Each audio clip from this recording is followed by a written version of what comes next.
Welcome back once again to the Superhero Chronicles, and this time we're going to be covering Batman the Killing Joke, both movie and graphic novel. Let's waste no time, let's dive right in with the book first.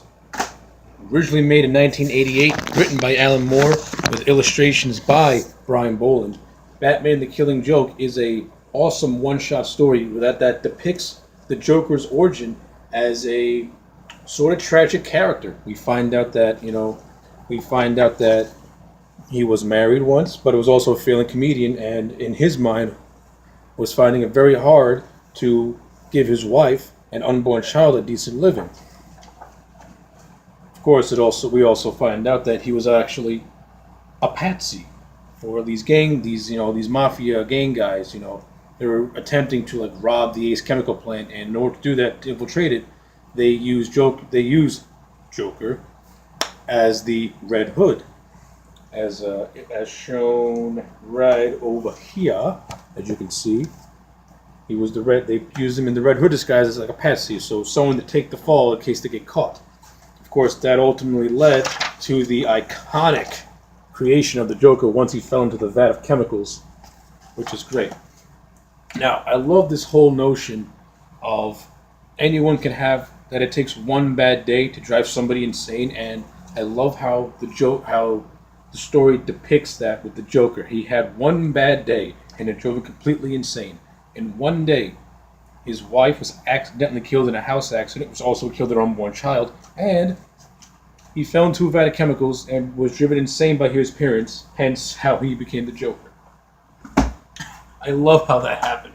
That whole notion is just, to me, it's genius. And Alan Moore, who was an amazing comic book writer, who has done stuff like Watchmen and V for Vendetta and things like that, is really good at implementing psychology into his stories, which give them a more grounded and almost human feel to him, because he's dissecting these characters and thoughts, giving these psychological soliloquies that he often does. And Batman Killing Joke, Joker has some pretty memorable soliloquies to himself. And I also like this whole dynamic between him and Batman, where they're pretty much at this crossroads where one of them is going to die. And Batman Killing Joke Batman pretty much says, perhaps you'll kill me, perhaps I'll kill you. And I love that. I just love that, love it, love it. I also like how, of course, this story is also famous for for Joker shooting and crippling Barbara Gordon, severing her spinal cord, which eventually led to her becoming Oracle in later Batman's tales. So the Killing Joke is without question one of the most important Batman stories to ever be published, and of course is by itself as a one shot a great story unto itself. If it had nothing to follow, if nothing followed it, or it was just done and just as this one little contained story, perfect on its own. So yes, the book itself, 10 out of 10, love it. Alan Moore's writing is great. And what's funny is that Alan Moore doesn't really consider this to be one of the best things he's written. I mean, he doesn't hate it, but he just thinks that it's weak compared to other stuff, which I find fascinating. Because if he can write this on a lazy day, I want to know what he can write on a bad day. Because this man is so talented that I just want to see what he can write on a day where he's just not feeling inspired. Because if this is what he can cook up on lazy, then goddamn, that's talent right there. Talent right there. And Brian Borland's artistry is just vivid. It is very beautiful. Of course, I had the deluxe edition where Brian did the coloring for it, and of course the coloring in the re-edition is very bright, very colorful, and it just looks gorgeous. I love the artwork in this book, and Brian Boland to me also has a really realistic take to his artwork also, which really makes this book stand out. So yes, like I said, the Batman graphic novel is a 10 out of 10. Now we get to the actual movie, and I'm of mixed opinions with this one. Very mixed opinions with this one.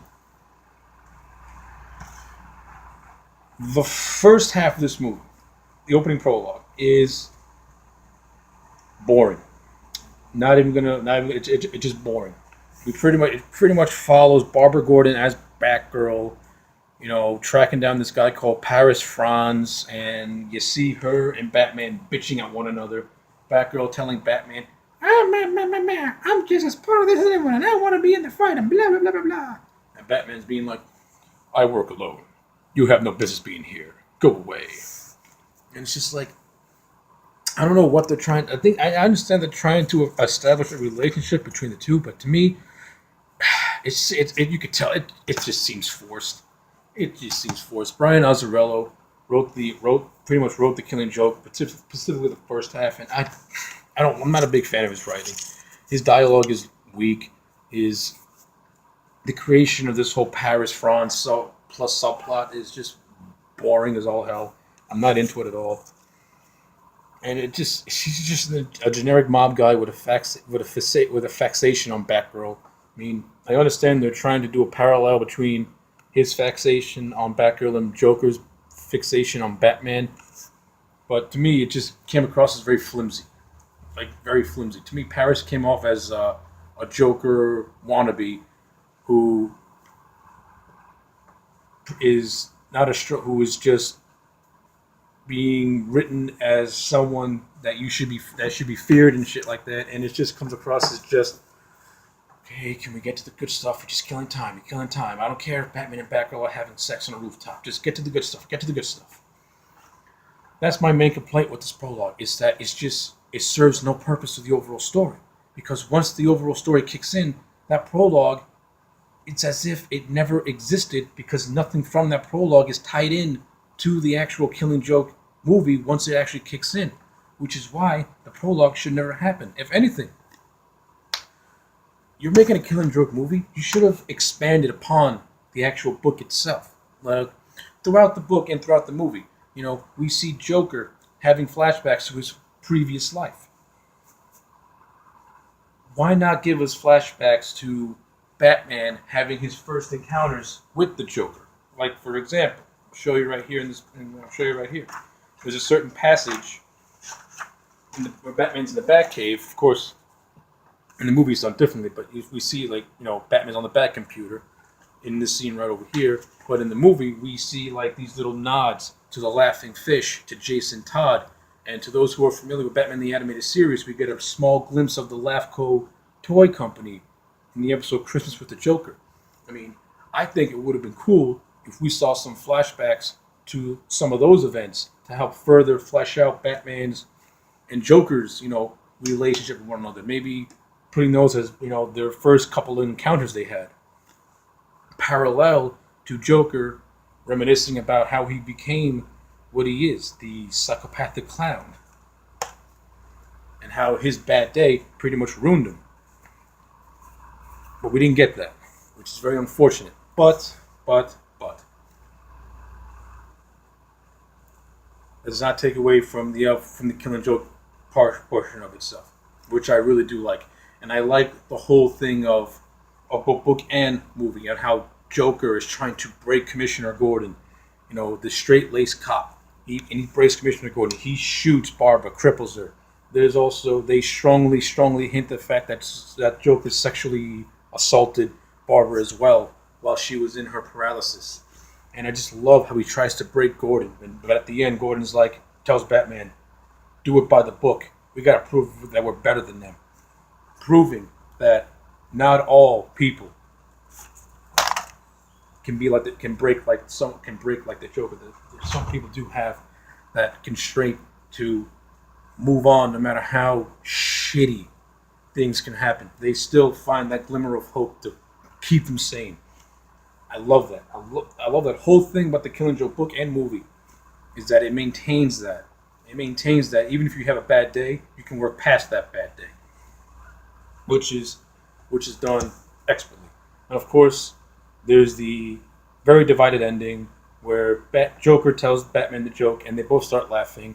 And of course, we also get the Joker just stops mid-laugh, implying that Batman either killed him or something else happened. Which is all left up to reader's interpretation. To me, I'm going to go with Batman did not kill him. Keeping in touch with Batman does not kill, because Batman does believe in valuing human life, even if they are psychotic like the Joker.